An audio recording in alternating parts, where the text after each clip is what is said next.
You got your videos created, your animation created, but you need to either save it in a format you can go back, return to and edit later, or render it to something that you can share or post. So here we go.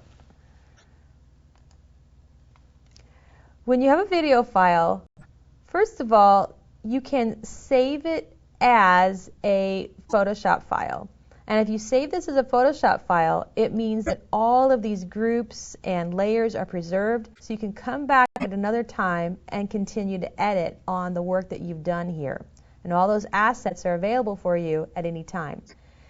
But then when you're ready to share that, you're going to want to go to File, Export, Render Video. And we open up Render Video, and there's this dialog box with so many options in here. And let's take a closer look at the presets. And there are so many presets in here, this is pretty much going to take care of what you need instead of having to do all the options.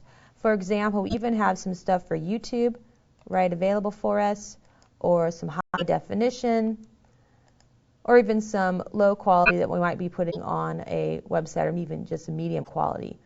And again, some of this will depend on the quality of imagery in the video that you start with, but here's a good place to go with it.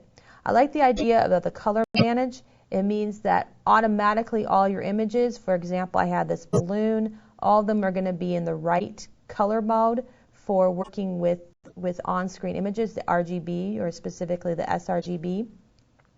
And I can control some of the options of what's going to be rendered. It take a while, so I'm just going to choose cancel instead of rendering it out. Now if I go here to this frame-based animation, there's an option with frames, I can still use the export, file menu, export, render video, and take advantage of all those presets, etc. Now if your goal was to make an animation as in a web-based animation for something you're going to put in your website, you could actually also go to Save for Web, and you have to make sure that it's going to be saved as a GIF file, because that's what the format that supports animation. And it's rendering here. But what's going to happen if you look down the bottom right hand corner, if once it's GIF, you can actually control some of those animation settings.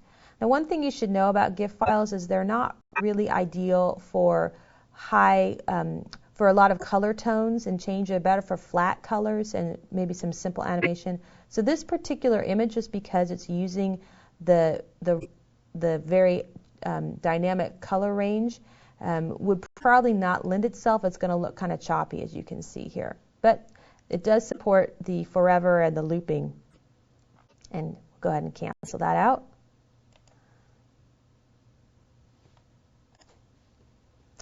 So the quickest way is to export and render the video, save it as a Photoshop file if you need to, or perhaps save it as an animated GIF.